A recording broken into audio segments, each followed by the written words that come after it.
중독 문제가 엄청 심각하잖아요. 정부가 마약과의 전쟁을 선포했지만 사실 진짜 문제는 마약이 아니잖아요. 진짜 문제는 중독이죠. 예컨대 마약이 아무리 널리고 널렸어도 중독된 사람은 아무도 없어. 아무도 안 해, 마약을. 아무도 마약을 안 사고 아무도 마약을 안 팔고. 그러면 그런 마약 자체는 문제될 게 아무것도 없는 거잖아요. 마약이 사람을 중독시킨다는 거. 문제의 본질은 그거죠. 우리가 4대 중독이라 그러면, 4대 중독이라 그러면 대개 이제 술, 마약, 도박, 인터넷, 디지털이죠. 대략 이렇게 4개 꼽잖아요.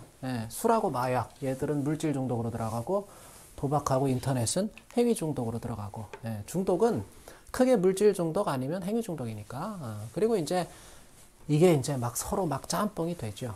우리가 요새 여러 가지 마약을 갖다가 막 블렌딩해서 신종 마약을 만들고 그러듯이 원래 그런 게 있어요. 술하고 마약은 같이 잘 안 해요.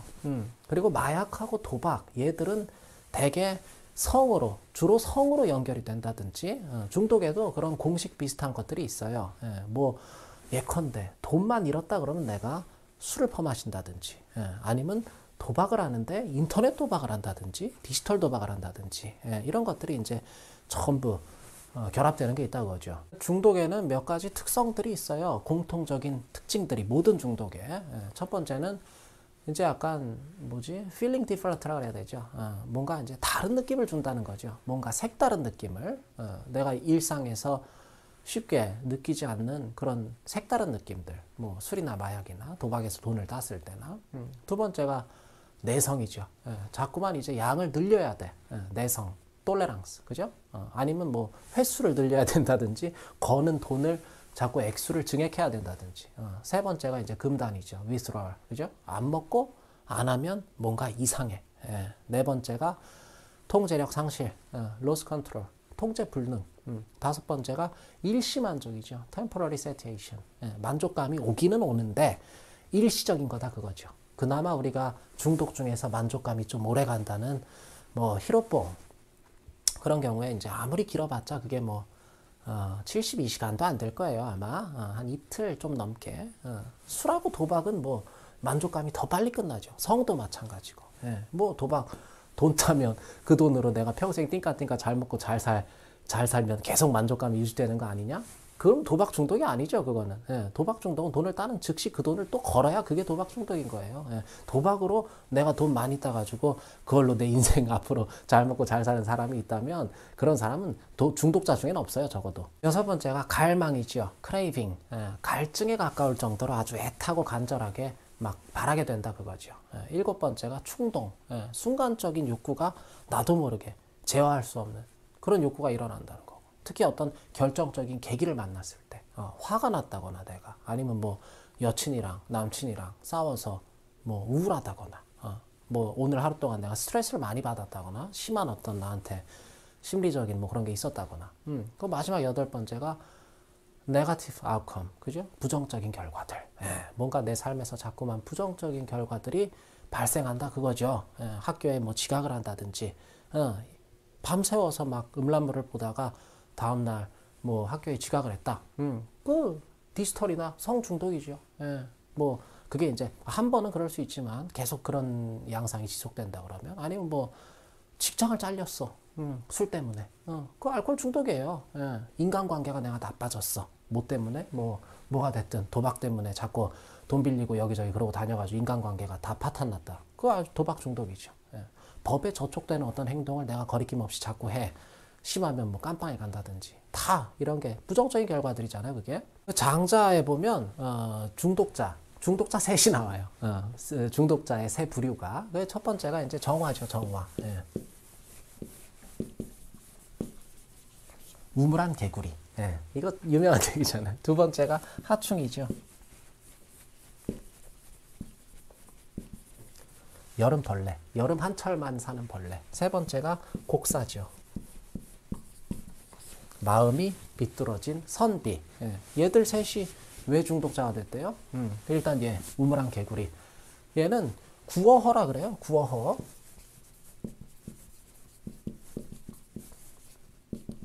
구어허. 예, 어떤 공간의 구속을 받는다. 그런 소리죠. 예, 공간의 구속을 받아. 그러니까 어떻게 돼? 아무리 얘 우물안 개구리한테 가서 바다에 대해서 말을 해줘도 얘는 그거를 이해를 못 하잖아요. 얘야, 너 지금 여기 네가 들어가 있는 그 우물이 그게 세상 전부인 것 같아도 우물 밖에 나가면 다른 우물도 이거 똑같이 생긴 다른 우물도 엄청 많고 막 시냇물도 있고 그 시냇물이 모이면 막 강이 되고 그 강이 모여서 또 바다가 되고 그러거든. 근데 바다라는 건 있잖아. 그게 얼마나 큰지 진짜 끝도 안 보여. 아무리 얘한테 가서 말을 해줘도 우물안 개구리는 어때요? 얘가 뭐 남의 말을 안 듣고 뭐 그래내라 그런 게 아니라 이해 자체를 못한다 그거죠. 이해를 못해. 상상 자체를 할 수 없는 상태인 거지. 그 공간에 딱 구속을 받고 있으니까. 우리가 뭐 타임머신 타고 세계 지도도 없고 비행기도 없고 그럴 때 어디 뭐 고려시대나 이런 데로 가서 백날 첫날 그 고려인들한테 아프리카나 미국 얘기를 해줘도 못 알아듣는 거나 마찬가지인 거예요. 그게 고려 시대라고 왜 똑똑한 사람이 없었겠어요? 머리가 좋고 나쁘고의 문제가 아니라 이해를 못한다 그거죠. 공간의 구속을 받고 있기 때문에 그 고려인은 시간의 구속을 받고 있다고 봐야 좀 더 맞겠네. 그리고 이 여름벌레 얘는 뭐의 제약을 받아요? 얘가 이제 시간의 제약을 받는 거죠. 시간의 제약을. 도것이 시간의 제약을 받는다 그 얘기죠. 여름 한철밖에 못 사는 벌레는 시간의 제약을 받을 수밖에 없다. 여름 한철만 살다가 죽는 벌레한테 가서 백날 첫날 얘한테 얼음 얘기를 해줘도 마찬가지예요. 아까 이 우물안 개구리랑 이해를 못한다 그거죠. 얘야 이제 조금 있으면 선선한 바람이 불기 시작하고 가을이라는 게 오거든. 근데 그 가을이 지나고 나면 이제 또 겨울이 와. 그 겨울이 오면 날씨가 뭐 무척 추워지는데 그러면 얼음이라는 게 얼거든. 막 고드름도 달리고 그래. 처마 끝에 그거 되게 조심해야 된다. 미끄러워서 잘못 밟으면 막 자빠져서 머리통이 깨질 수도 있고 그래. 아무리 얘한테 말을 해줘도 얘는 이해가 안 된다 그거잖아요. 왜 그래? 시간의 제약을 받기 때문에 그런다 그러잖아요.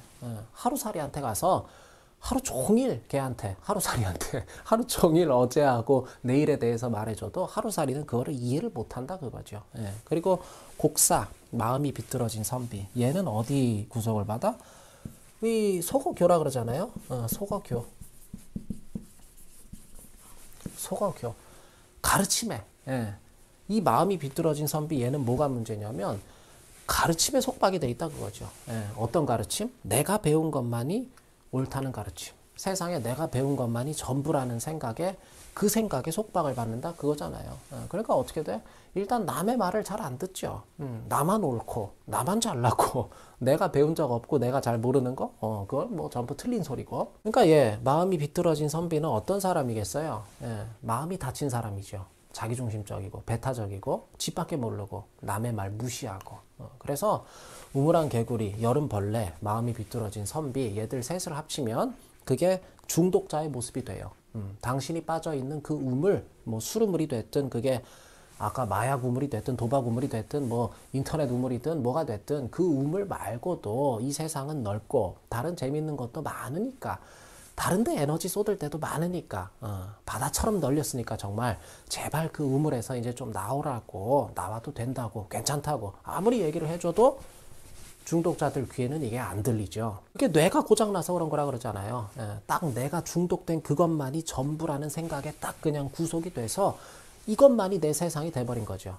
당시 계속 그렇게 가다가는 금방 병들어 죽든가 스스로 목숨을 끊게 되든가 아니면 남을 해치든가 그렇게 될 거라고. 아무리 옆에서 얼음에 대해서 얘기를 해줘도 이거 역시 못 알아듣죠. 이미 뇌가 고장났으니까. 아까 갈망, 크레이빙. 한번 갈망이 올라오기 시작하면 내일이나 모레나 뭐 미래나 그런 거는 아무래도 좋다 그거죠. 하루살이 마인드로 가는 거예요. 그 중독자들 마인드가 딱 하루살이 마인드예요. 딱 오늘만 살겠다. 지금 내가 한 잔 딱 마실 수 있다면 지금 주사만 딱 한 대 꽂을 수 있다면 내일 죽어도 여한이 없겠다. 굉장히 충동적으로 변하는 거죠. 사람이. 마음은 비뚤어지겠죠. 물론 중독에 빠진 사람이 태생이 나빠서 그런 건 아니죠. 하지만 중독자들은 100이면 100이 다 마음이 비뚤어져 있어요. 과거에 저도 그랬고 마음이 비뚤어졌다는 거는 교만하다는 얘기예요. 그게 내가 중독된 이것만이 날 살게 하는 이유고 당신들은 나처럼 안 해봤으니까 나처럼 너 술 안 마셔봤잖아. 나처럼 네가 도박판에서 그렇게 돈 따본 적 없잖아. 니들이 마약 맛을 알아? 너 마약 해봤어? 니들이 개 맛을 알아? 괜히 나처럼 해보지도 않았으면서 훈수 두지 말라 그거죠. 니들이 아냐 그거지. 뭐 가족, 의사, 친구, 선생 누구 말도 듣질 않아요. 그리고 절대로 인정하지 않죠. 내가 중독자라는 사실을 스스로 절대로 인정하지 않아요. 인정하면 이미 그거는 중독에서 벗어날 가능성이 있는 사람이에요. 인정해야 된다. 너 중독자다. 그러면 이제 화를 내죠. 내가 왜 중독자냐 그러면서. 중독이라는 게 결국 마지막에는 중독이라는 게 항상 영성으로 연결이 돼요. 영성으로. 그게 결국 마지막에는 항상 이 영성으로 연결이 되는 거예요. 영성으로. 스피리추얼리티. 꼭 무슨 특정 종교가 아니더라도 중독자들의 생각이라는 게 나중에는 전부 어디로 귀결이 되냐면 본인이 스스로 내가 신이 된 듯한 느낌을 받으려 그러는 게 그게 중독자들의 가장 큰 특징 가운데 하나예요. 그래서 술에 취하면 사람이 남을 막 깔보고 괜히 거들먹거리고 평소에는 영어 안 쓰던 사람이 막 영어 쓰기 시작하고 브라보 조용하던 사람이 막 여기저기 시비 걸면서 돌아다니고 전부 내 밑으로 보이기 시작하는 거잖아. 남들이. 그 내가 신이 된 듯한 기분에 빠지는 거거든요. 나만 최고고 나머지는 전부 보잘것없는 존재로 보이기 시작하는 거죠. 마약이라는 거는 술보다 훨씬 심하죠. 내가 막 남의 속마음까지 다 읽을 수 있을 것 같게 된 것 같고 막 관심법이 갑자기 나한테 생긴 것 같고 주사 한 대 맞고 내가 뭐 대마 한 대 피고 뭐 영화를 한 편 본다? 그럼 마치 그 영화 감독이 무슨 생각을 하면서 이 영화를 만들었는지 다 내가 아는 것 같고 막 그 연기하는 모든 배우들의 그 심리까지 그냥 적나라하게 느껴지는 것 같고 모든 걸 내가 꿰뚫어 보는 것 같은 그런 느낌이 나중에는 이제 그게 환시나 환청이나 선망이나 뭐 그렇게 이어지는 거고 또 이 마약이라는 거는 가장 마약의 큰 특징 가운데 하나는 뭐냐면 시간의 왜곡을 갖고 온다는 거예요. 그게 내가 시간을 지배하는 것 같다는 생각이 든다는 거죠. 남들한테는 24시간인 하루가 나한테는 한 100시간 정도 되는 것처럼 느껴진다고. 대개 마약이라는 건 시간이 느리게 가요. 마약을 하면. 한 5분 지났는데 실제로는 한 1분밖에 안 지난 것 같아. 그러니까 이 사람들이 마약 하는 사람들이 나중에는 어떤 이상 심리가 생기냐면 내가 마약을 하면 일찍 죽는다는 걸 이 사람들도 알아요. 막 그 메스암페타민이라는 건 이게 염산이거든, 그게. 그 염산을 몸에다 그 주사기로 찔러 넣는다고 생각을 해봐요. 그러면 금방 죽어요. 그 코케인 같은 것도 그 사람들이 그 킁킁거리는 게 다 이게 코 점막이 상해서 그래요. 이 안에가. 그 오래 못 살아요. 마약을 계속 하게 되면. 근데 그 사람들이 어떤 이상 심리를 갖게 되냐면 남들이 24시간 사는 거, 나는 24시간처럼 안 살고 시간이 느리게 간다 그랬잖아. 그러니까 나는 마치 남들 하루 살 거를 내가 이틀, 3일처럼 살 수 있다고 생각하기 때문에 남들이 1년 365일 살 때 나는 한 1000일처럼 살 수 있다. 그러니까 내가 한 10년, 20년 일찍 죽더라도 똑같다. 이런 이상심리가 생긴다니까요. 마약하는 사람들한테. 그게 마약의 진짜 무서운 점이에요. 시간의 왜곡을 갖고 온다는 거. 그리고 또 마약이라는 건 모든 우리 감각 자체가 우리 모든 감각이 다 예민한 상태가 되니까 온갖 그냥 아주 막 이 민감하게 막 달아오른다 그러잖아. 사람 흥분시키고 각성시키니까. 그래서 진짜 말도 안 되는 그런 이상 성행위 이런 거를 막 거리낌 없이 그것도 여러 사람하고 막 즐긴다든지 아주 기본적인 어떤 뭐 윤리관이나 도덕관념까지 다 사라져버리죠. 마약을 하게 되면. 이 도박도 도박 중독자들의 심리 중에는 굉장히 이상 심리가 많아요. 예컨대 내가 그 뭐 어디 카지노 가서 카드 치면서 지금까지 10번을 잃었다 그거죠. 그리고 이제 11판째 카드가 돌아가고 있어. 그러면 그래 봤자 10번을 잃었던 내가 10번을 땄던 11번째 잃을 확률, 딸 확률은 똑같은 거예요. 50대 50이에요. 근데 도박하는 사람들한테는 꼭 어떤 심리가 있냐면 내가 이제까지 이만큼 잃었으니까 이제는 딸 때가 됐다. 이번에는 딸 수 있을 거다. 그런 심리가 있어요. 확률은 똑같은 건데 이게 맨 도박꾼의 오류죠. 유명한 도박꾼의 오류. 그러니까 우리가 도박꾼하고 도박사는 좀 다르다 그러잖아요.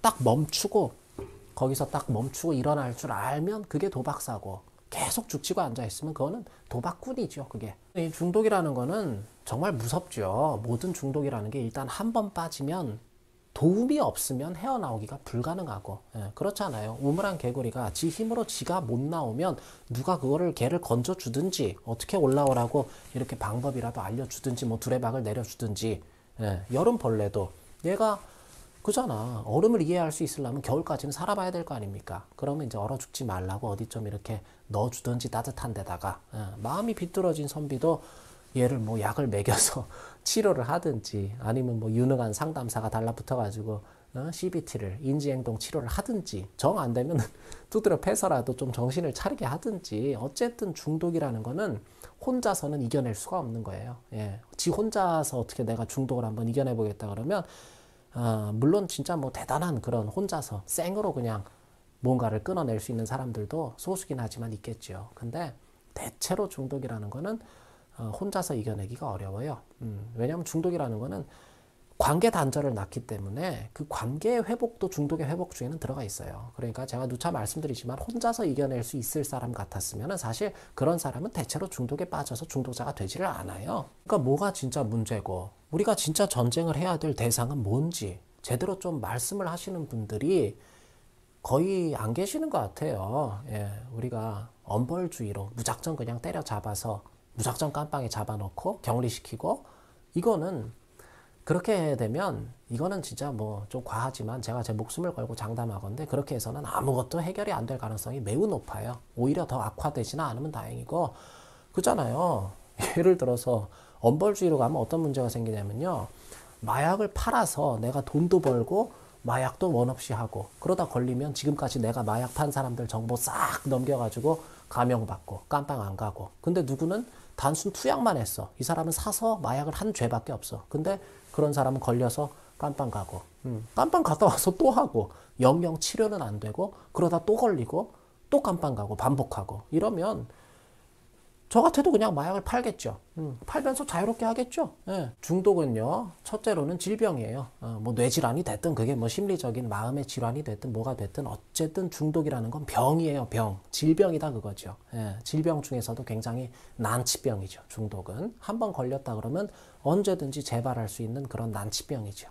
그러니까 이 사람들은 중독자들은 우리가 네 스스로 끊고 의지를 발동해서 왜 의지가 그렇게 없냐 이런 소리 할 게 아니라 이 사람들은 너 빨리 그냥 스스로 어떻게 잘해서 회복해 봐라 이게 아니라 회복을 우리가 다 같이 시켜줘야 돼요. 사실 제가 늘 말씀드리는 게 그거잖아요. 우리가 중독, 그 다음이 해독, 그 다음에 재활, 그 다음에 회복, 그 다음에 부활이죠. 다시 그 사람들이 살 수 있게끔 중독자들이 쟤들이 뭘 잘했다고 사회에 쟤들 악영향만 끼치는 애들인데 쟤들이 뭐가 이쁘다고 이 사람들이 잘했고 이뻐서 그런 게 아니라요 중독자들을 한시라도 빨리 하나라도 더 건져내야지 우리 모두가 우리 사회가 결과적으로 살아요. 예, 더 안전한 사회가 되는 거고 내 애들이 살아갈 세상이 더 안전한 세상이 된다고 그렇게 해야지. 예, 무조건 때려잡아가지고 깜빵 집어넣는다고 그렇게 끝날 게 아니에요. 나중에는 깜빵 들어갈 방 숫자도 부족할걸요? 나중에는. 그러면, 그리고 중독자들도 나중에는 어떻게 무슨 생각을 하냐면 이 사람들이 어떻게든 내가 안 잡혀서 깜빵에 안 갈 궁리만 하게 되고 돈 있고 빽 있는 사람은 깜빵 안 가고 좀 자유롭게 하느냐 아니면 돈 없고 빽 없는 사람은 그냥 깜빵 왔다 갔다 계속 해가면서 숨어서 가슴을 졸이면서 하느냐 딱 그 차이뿐이고 늘 잠재적인 위험 요인이라는 거는 점점 불어나는 거잖아요. 사회적으로는. 예. 그러니까 진짜 뭐 제가 뭐 의사도 아니고 약사도 아니고 제가 뭐 교수도 아니고 박사도 아니잖아요. 제가 지금 박사 과정생인데 오죽하면 지금 박사 과정생이 오죽하면 제가 나서서 지금 이러겠어요. 예, 정말 제가 보기에도 심각해서 그래요. 예, 딴 거 내가 지금 뭐 팔자 좋게 공자왈 맹자왈 노자왈 폼 잡고 그러고 있을 때가 아닌 것 같아서